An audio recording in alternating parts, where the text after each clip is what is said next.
Yo, what's up? Y'all know what time it is, man. As you can see, you're tuned in with Sports with Truck and Chubby, man. Thank you for coming in. Hit that like button, share, subscribe to the channel, man. Know what time it is. Not your coaches and pros, the X's and O's is the fans' point of view and what we know. For the real, you come here.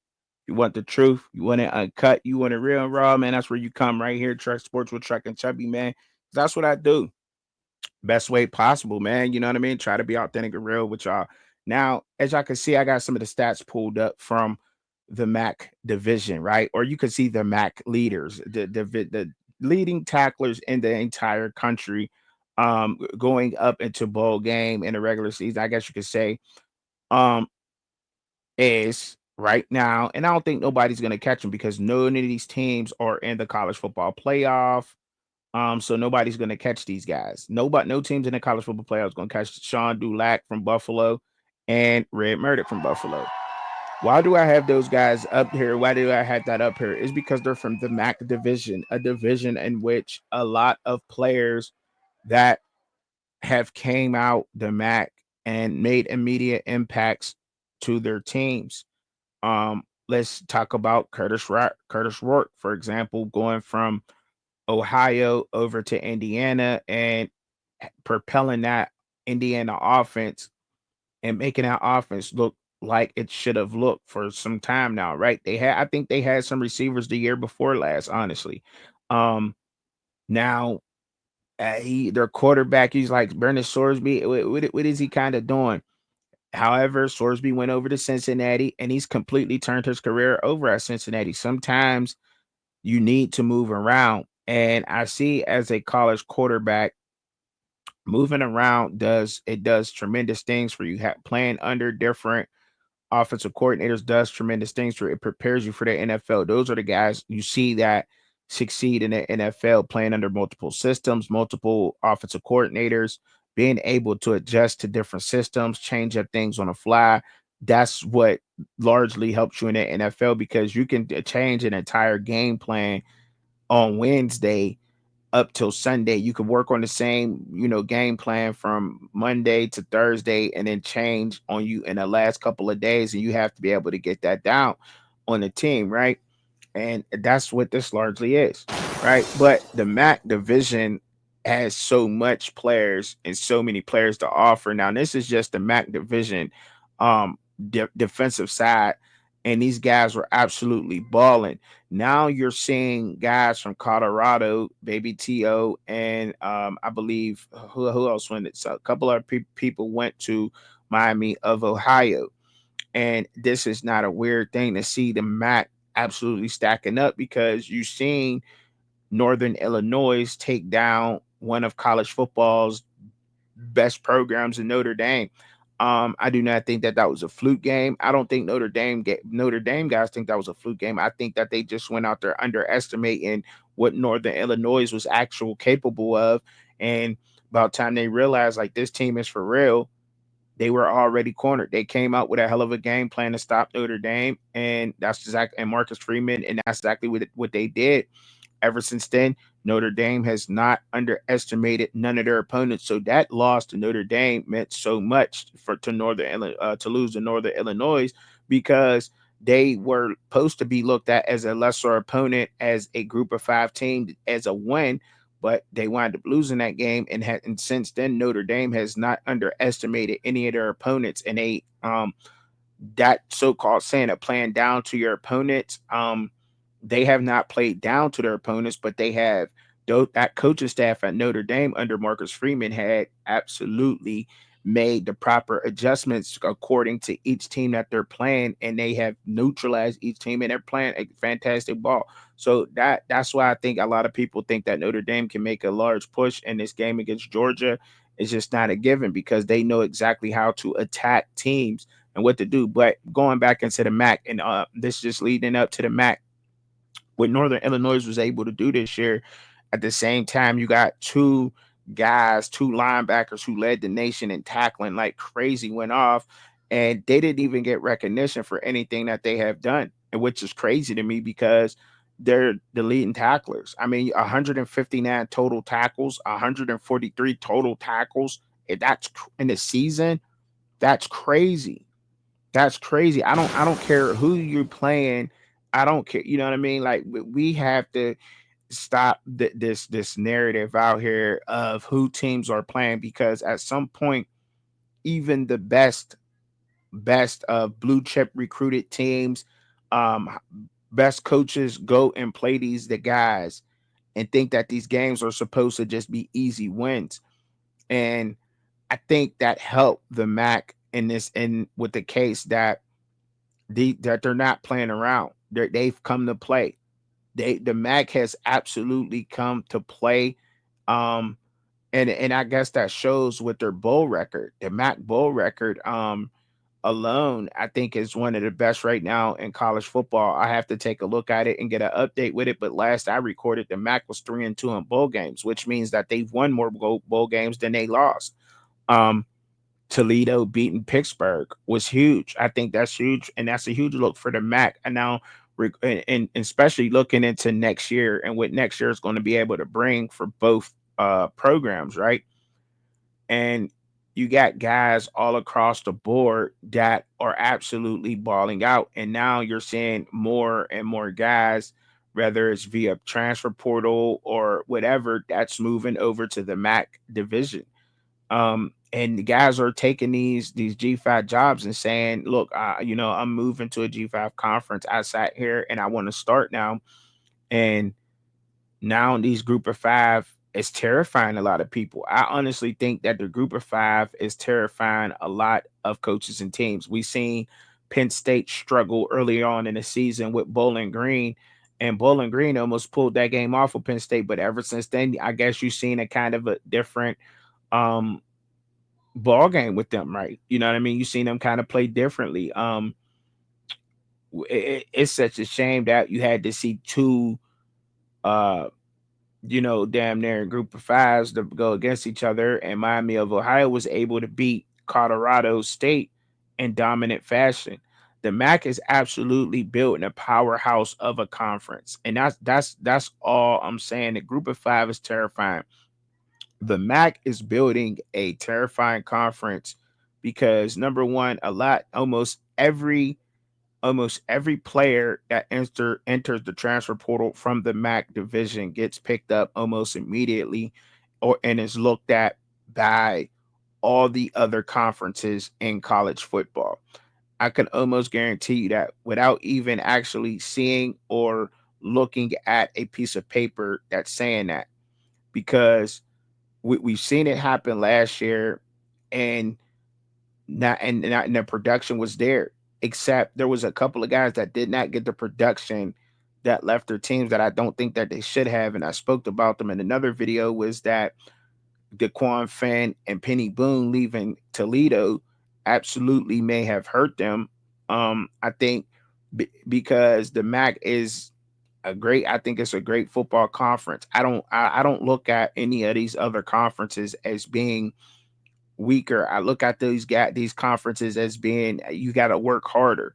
You know what I mean? All is that saying that is a group of five is saying that you got to work harder to show the nation that y'all are not group of fives.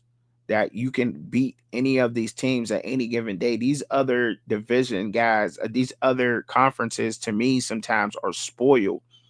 They're spoiled. They're fan favorites. Some people have loved these conferences for years and years. Me being new to college football, I have the beauty of looking at college football from a whole perspective at all 10 different conferences, including the independent, which makes it kind of a 11th, but at all 10 conferences and looking inside of them and saying that really is just who wants to play football and who doesn't. Because if we want to judge these conferences off of who's group of five and who's not, then let's look at their total overall records, right? From these bowl games, right? Or the total overall records. What teams have showed up? How have team played against other teams?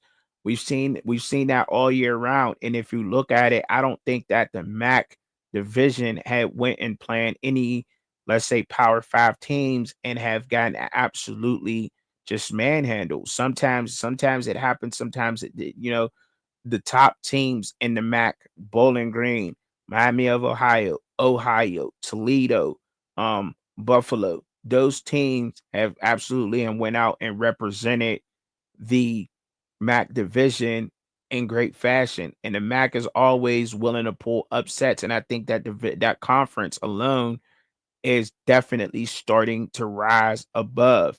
Same thing I see happening with the American Athletic team in SMU, although they got knocked down, held to getting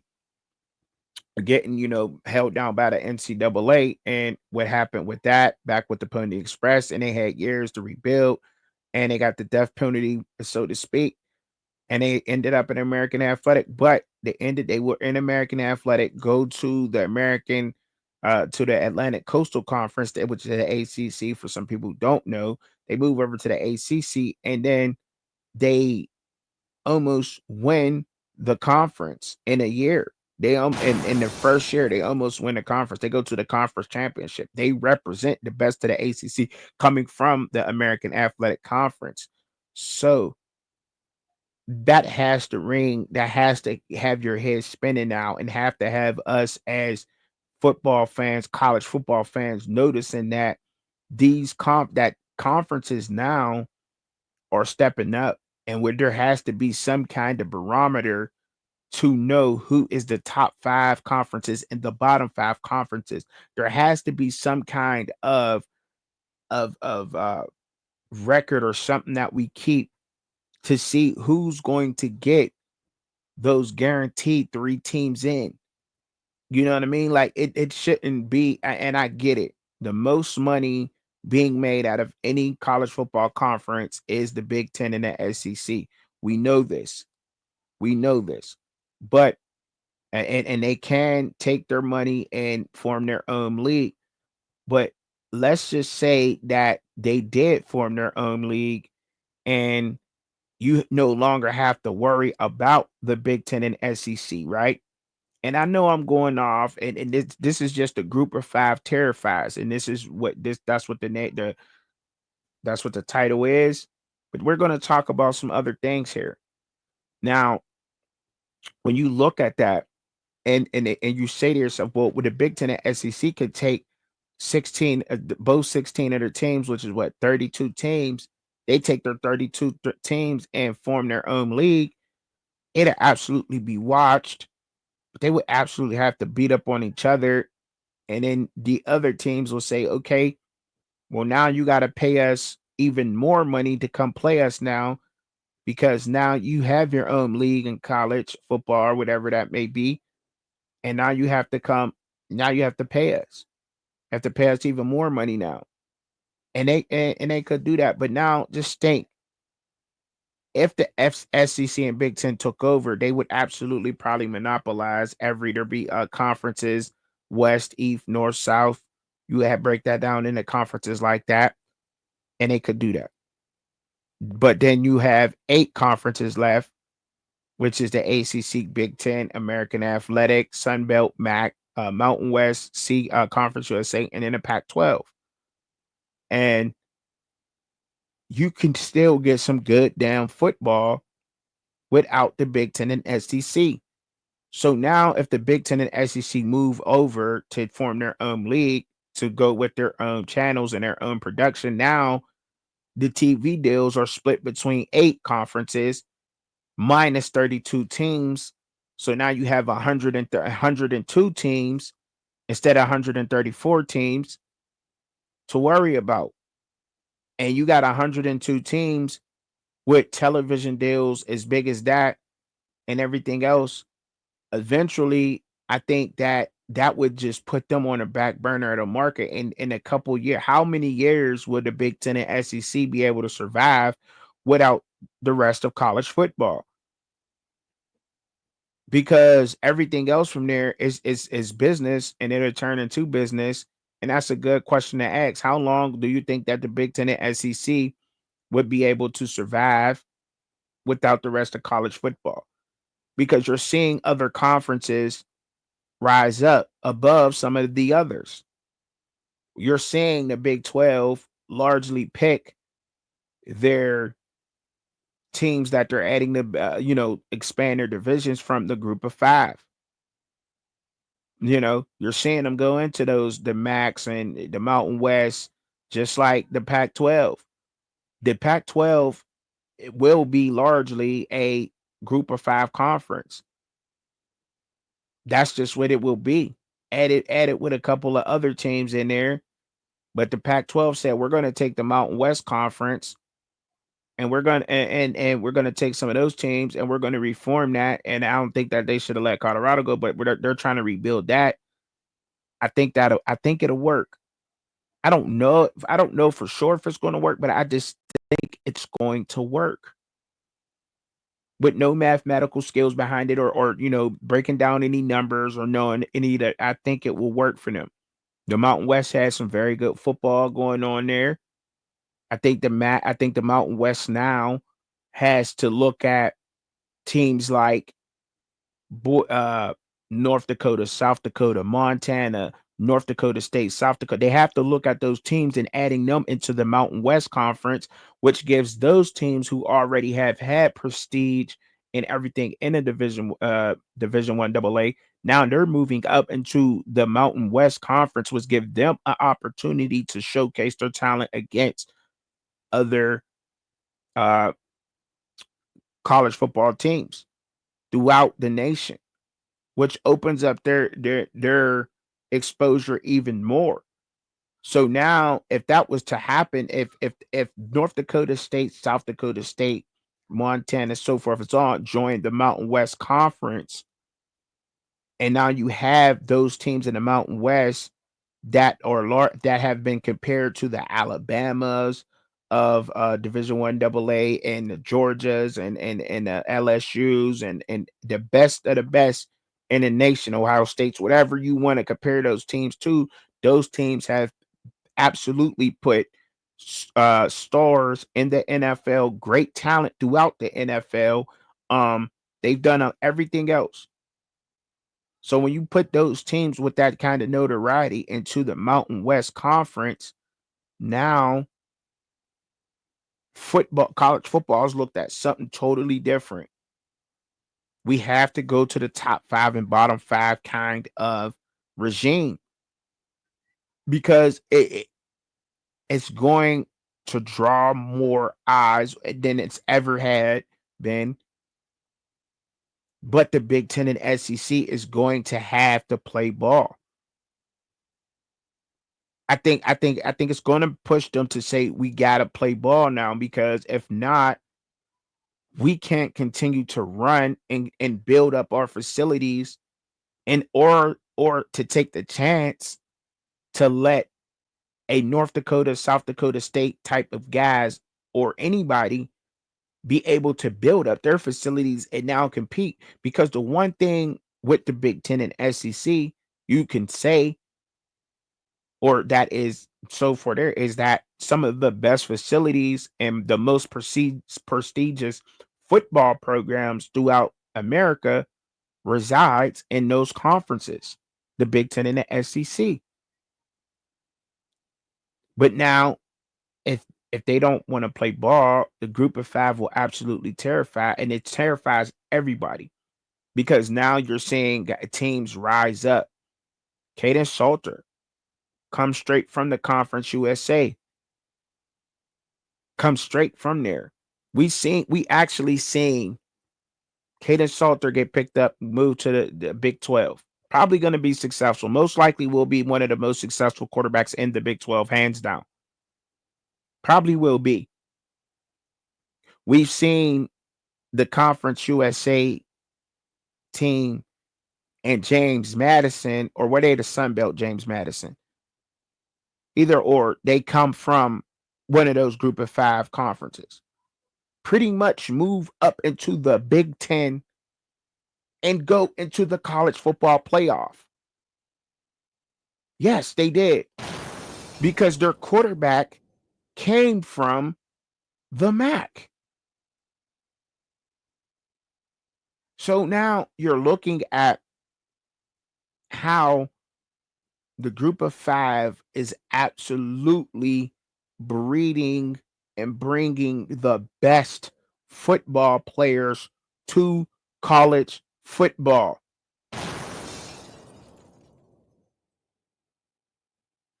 And no. Let's not forget about the blue chip prospects who have continued to work and work and work. Even you can even say the Shador Sanders come from HBCU. Nobody gave him a chance to be what he was in college football. Now he's going into the draft from Jackson State University, absolutely dominated college football, ripped the numbers apart, act like one of the best quarterbacks, came from HBCU, went into Colorado, took Colorado, flipped the whole 1-11 Colorado team into something else different against with everything I was saying about it. But I'm speaking of how these FCS players, how the players who have to work hard. We knew he was a blue chip coming out. We knew Travis Hunter was a blue chip coming out. Decided to go to HBCU route. Oh, he played a year in HBCU. He's not gonna be able to catch up with the speed. And Heisman Trophy winner, senior year. This is the group of five Terrifies. And this is why.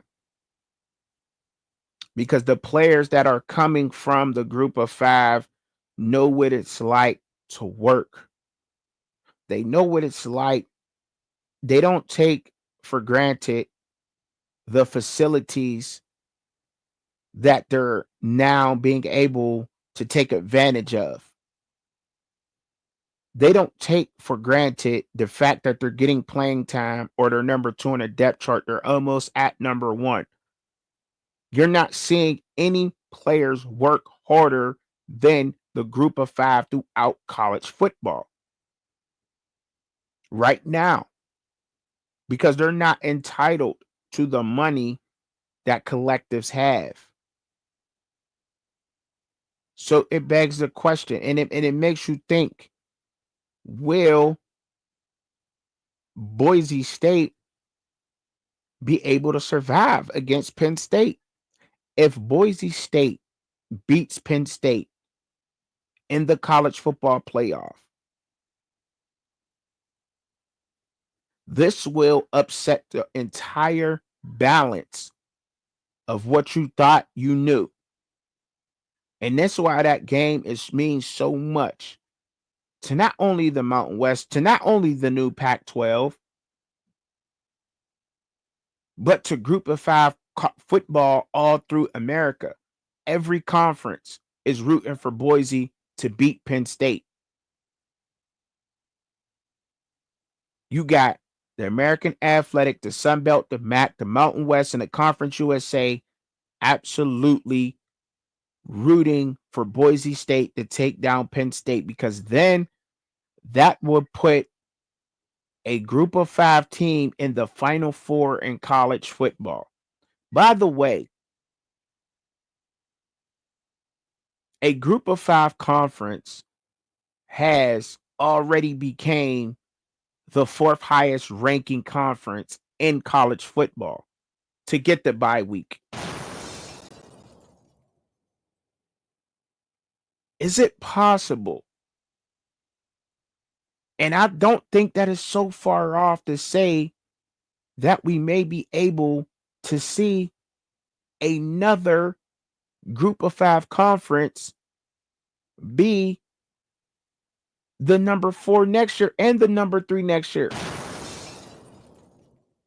If we're looking at the bowl records of each conference, the best bowl record in college football right now stands from the American Athletic Conference. The second best right now is standing at, I guess you can say, the SEC.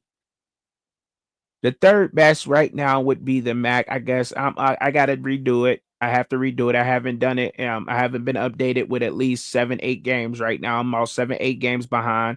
So give me some time to go ahead and go through this. But to actually look at this in that type of manner, you're saying to yourself, like, wow, this the group of five really terrifies college football and upsets the balance of college football. And with this transfer portal and the parody of college football. And that's why I think the parody in college football is beautiful, and I'm okay with it because you're seeing the players, you're weeding out the players who don't want to work, and you're getting the players that do want to work and the players that want to work hard.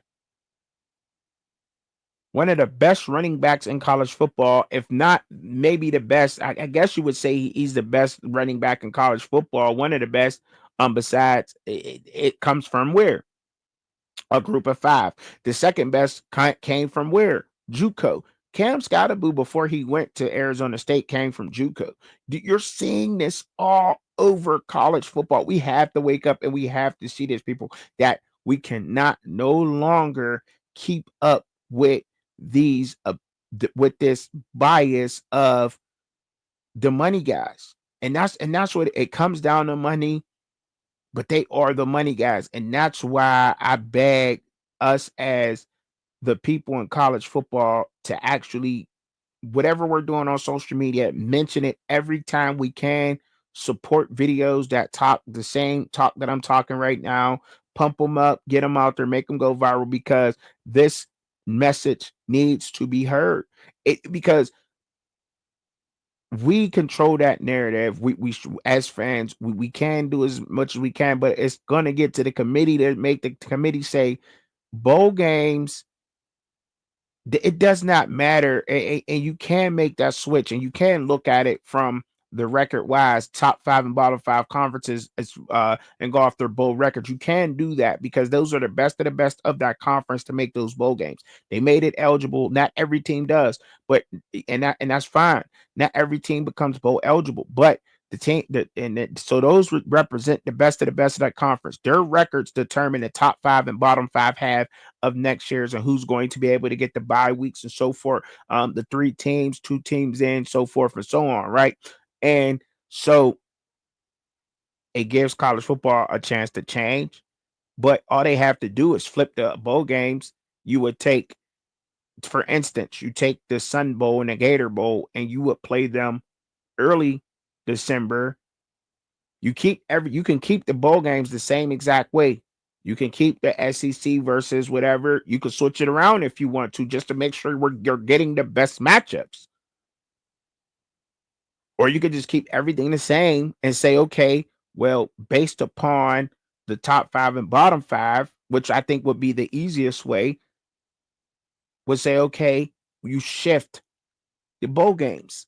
Keep the bowl games the same way they are, but you would just shift them in tier depending on what team placed where. Out of the 10 football conferences, what team placed, what place did they come in? The 10th, the conference that came in 10th place with wins and losses, and points differentiate, whatever. Their bowl games now would be played if they're not in the college football playoff. Those bowl games will be played early December. If you see a early December ACC game, you're gonna watch it. If you see a late December MAC versus Mountain West, you're gonna watch it. It's a good game. That conference has produced. These conferences they are producing some of the best players in college football, and it's about time that we looked at it like that. That we have to really start congratulating these conferences because they've been doing it for some time now, and if these coaches could, like they had, like early on, get a group of five player to their top five conference, they would have been done that because they know what it is to work. I think Nakai Hill Green for Colorado was one of the best defensive leaders in college football, one of the most underrated like linebackers in college football. And I don't say that. And it made me notice with last night's game versus BYU how much he was missed that game. First of all, is what brought me to that. But him coming from Michigan, then going to Charlotte, and then going from Charlotte to Colorado, now he's ending up at Alabama. And this is what a lot of these top 5 conference schools are doing. They're grabbing the best talent. And then the Sun Belt guys, and you gotta, and that's why, guys, you gotta pay attention, and you can't get overwhelmed, because now you get the chance to get an SEC guy. You're not getting an SEC guy who started, and there's no, and I hope I'm not throwing darts out there, because look, it is what it is. You're getting an SEC guy, but did he start? Because they're willing to replace that SEC guy that they let go into the portal with a guy from the Sun Belt, from the MAC, from the Mountain West, from the Conference USA. So where are the diamonds really at? And this is why there's so much more to talk about. And I will forever be on this topic, and I will keep talking about this topic for probably for the whole off season. Why, in between me bringing y'all transfer portal updates of other teams and so forth and so on. But that's my time for the day. Group of 5 Terrifies Part 1. Part 2 will be available soon. Make sure you hit your notification bell for all updates, man. I appreciate y'all listening in for the half hour. Peace.